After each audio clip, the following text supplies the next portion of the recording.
Exhibition Conference of IMA, Agri India 2022.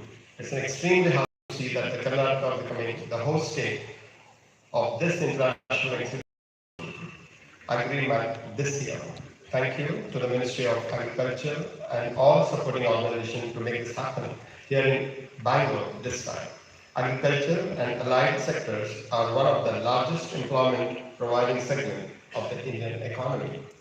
The agriculture sector, currently valued at USD 370 billion, is one of the major sectors in the Indian economy. As the Indian agriculture and allied sector is on the verge of adopting modern technologies such as IoT, AI, and ML, and Agri drones for unmanned aerial surveying, Indian and foreign agri-tech players can play a very vital role in supplying these advanced technologies to farmers. Currently, there are few players in the market, but catering around 267 million farmers in a country exhibits a huge opportunity for private and foreign entities to expand their footprints in the country. And I'm extremely happy today. Madam, we have participation from over 40 countries, and you will see a lot of international delegates who are here, and we expect more than 10,000 participants to see our exhibition over the next 3 days. Despite the rains yesterday and day before, we have put up a beautiful setup of our exhibitions, and you will see that later after this inauguration.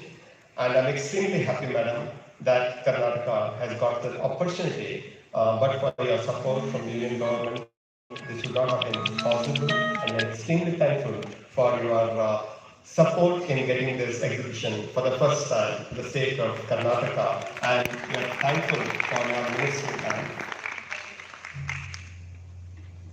I take this opportunity to once again welcome our Honorable Minister, Srimati Shobha Karandaje, Union Minister for State for Agriculture and Farmers Welfare, our own Murugesh Nilani sir.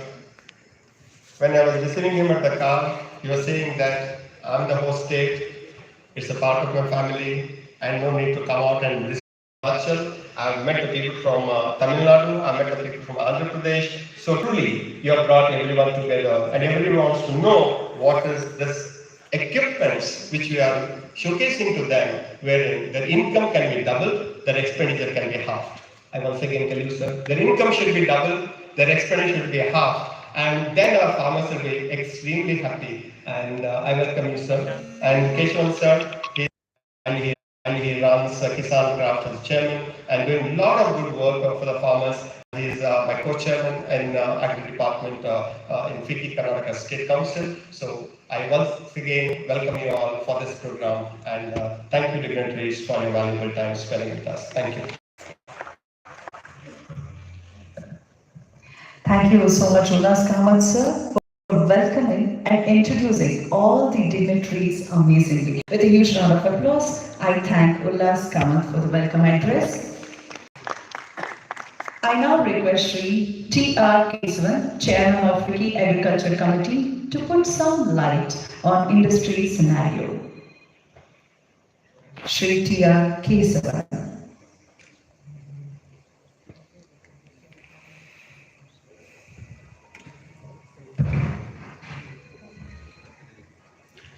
Thank you, Mr. Ullas, for the initial talk. I think you covered all the important points in the scheme of dignitaries. So, respected ministers on the dais, the dignitaries on the dais, and all the international community members who have come here, I think this is going to be a very important occasion as far as FICCI agriculture and Karnataka agriculture is concerned. I've been associated with agriculture for more than 30-35 years in various positions, and I worked very closely even with Unakoma in the earlier times, and also with, just telling some of my friends, we also did some work with the Club of Bologna on a regular basis, and we missed you people in the last few years thanks to the COVID, and we look forward meeting all of you once again in Italy. Just to touch upon a few important points, I think I'm going to really talk about what the Indian agriculture meant for the country.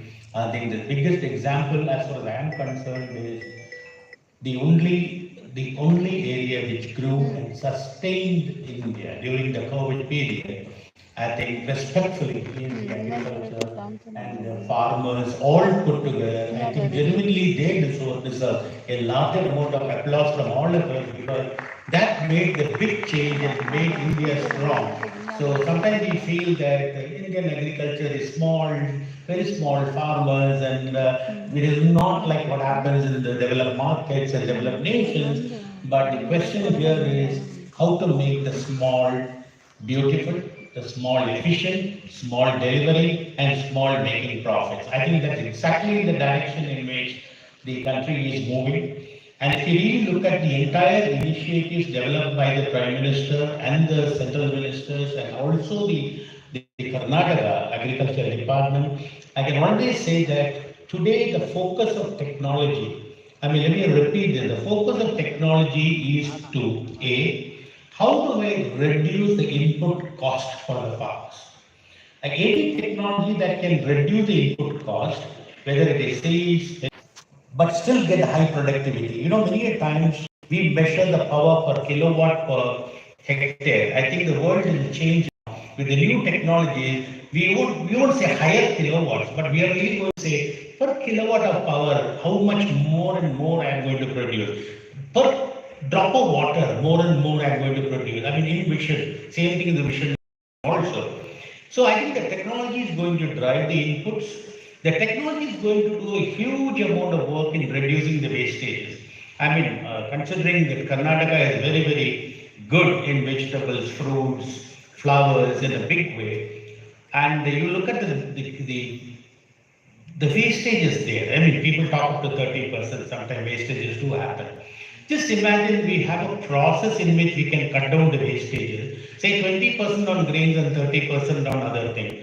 Is as good as growing 20% more and 30% more in all these areas. I mean, suddenly we find that 2050 is targets are much more close by cutting down the wastages. So another area which I genuinely believe the agriculture technology is going to change the Indian area, and a big way is going to change the way the agriculture is done, is one, as I said, reducing the wastage or inputs wastage into the farmer. Second thing is wastages in the complete chain of transaction, right from the farm gate to the fork.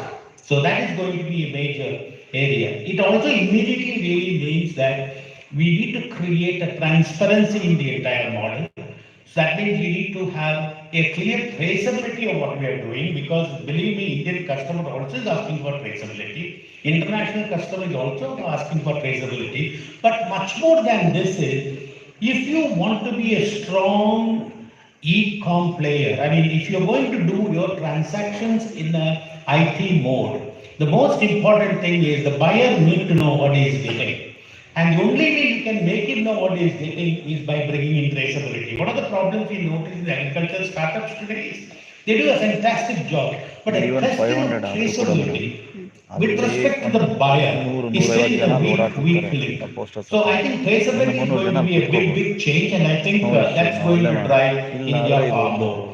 The other important aspect is when we talk about the new age technology, whether it is from the Euro, whether it is from the Israel, one of the things we notice is the cost of technology is going to be high for a farmer. See, when you are looking for a 2-acre farmer, 3-acre farmer, even for FPOs, the cost of technology to own something is going to be expensive. So I think India will be changing towards agricultural services model. Now the agricultural services model is you don't own, but you can get the services done. The only area where I think we have done exceptionally well, which I think I was sharing with the additional commissioner also, is the combined harvester area in India, where they go from one part of India to the other part, doing actually giving service of harvesting. Nobody owns it. The farmer doesn't own it. But I think that has caught on in a big way. So I believe that any new technological equipment that is going to come, it needs to be on a services model. People need, that's why again the importance of technology. You need to reserve it, get it when you need it, use it and allow it to go. So there is a complete planning done technologically or a digital solution. So I think it's not very far away. And earlier we talked about technology, we talked about tractors and implements and equipments and mechanization, and that's also going to change with the precision equipment and implements that's going to come in. Drones is going to be another area where it's going to completely change the way we think we are going to do agriculture. We thought we were doing agriculture, and sharing is the only way. So I'll give you one small example. We from the company side, I belong to TAFE. From the company side, we have a CSR activity where we also request farmers who own an equipment to rent it out to the farmers who don't own an equipment. We manage the platform. We don't charge for it because charging doesn't work in this in this particular area. But the interesting thing we only track is how many acres they have done, what is the kind of transactions that have happened. Last year we had about 5.5 lakh of farmers in this platform doing this kind of work. And I was just sharing with the minister also. The money transacted between farmer to farmer has been 650 crores. And 650 crores, gentlemen, is a huge amount of money even for a farmer.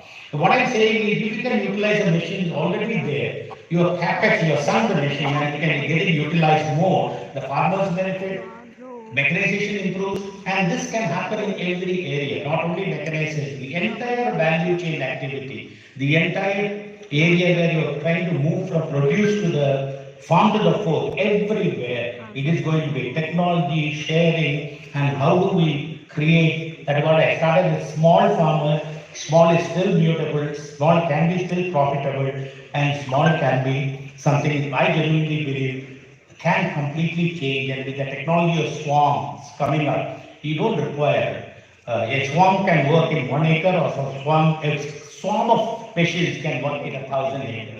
So that is where I think technology is driving us. We believe that is the way the Indian agriculture need to go. We are happy that both the center and the states are supporting these kind of initiatives, and a lot of startups are coming up in the agricultural sector. We were and where this Indian agriculture will go. We are also getting one more opportunity to talk about this next week in a conference in Africa. We have been very eagerly looking forward to see how is that the Indian farmers who are supposed to be small are able to sustain a country, create 300 million tons of fruits and vegetables, 300 plus million tons of grains, and why can't African countries do it? I don't think we have those kind of solutions, but I think it's good to share. As I said, I started with sharing, I'm going to end with sharing. Thanks a lot.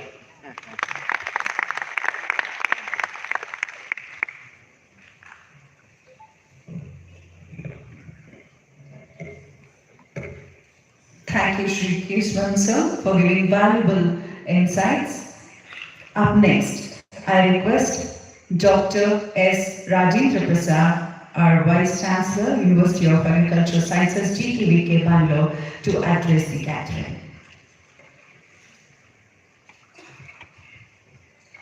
Good morning to all of you. Honorable Union Minister for State for Agriculture and Farmers Welfare, Shri Shobha Karandaji Madam. Honorable Minister for Large and Medium Industry, Government of Karnataka, Shri Durgesh Madam. And Chairman of FICCI Agriculture, Dr. Shri K.R. Keshwanji, and our Secretary, Shri Shivayogi Kalpita, and Mr. Arsan Malvarti, the President, Federal Anupama, and the Chairman again, Dr. Ullas Kamachi, the FICCI Karnataka State Council, other dignitaries from the dais, all the delegates from the foreign countries, and honorable board members, and NABARD General Manager Ramesh, and all my students. Most important, ನಮ್ಮ ರೈತ ಬಾಂಧವರೇ ಹಾಗೂ ನಮ್ಮ media ಮಿತ್ರರೇ, ಮೊದಲನೇದಾಗಿ ನಾನು ಈ ಒಂದು ಕಾರ್ಯಕ್ರಮವನ್ನ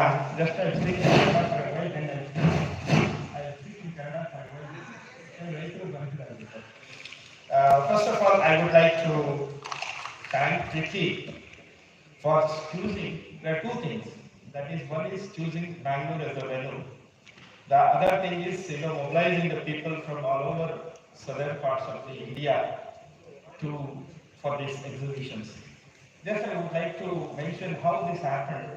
Sir, I was in Delhi, sir, for 5 years. And alternate years, this program is to be held in IRI New Delhi till the 6th one. Black and Then I white asked, color. why can't we take it to the Bangalore? Because in the northern part, most of the people are concentrating on the wheat rice and the major crops. But South India is the one area where we have the multiple crops. So that organizing this program in Bangalore, I think we can cover most of the southern part of India so that people and the farmer can expose to the new technology and the farm machinery, which they are going to display not only from the India alone, it is from the 22 countries that we promote in the world. So that was the thing. So I was, I think I cannot think here. So here to one, I requested many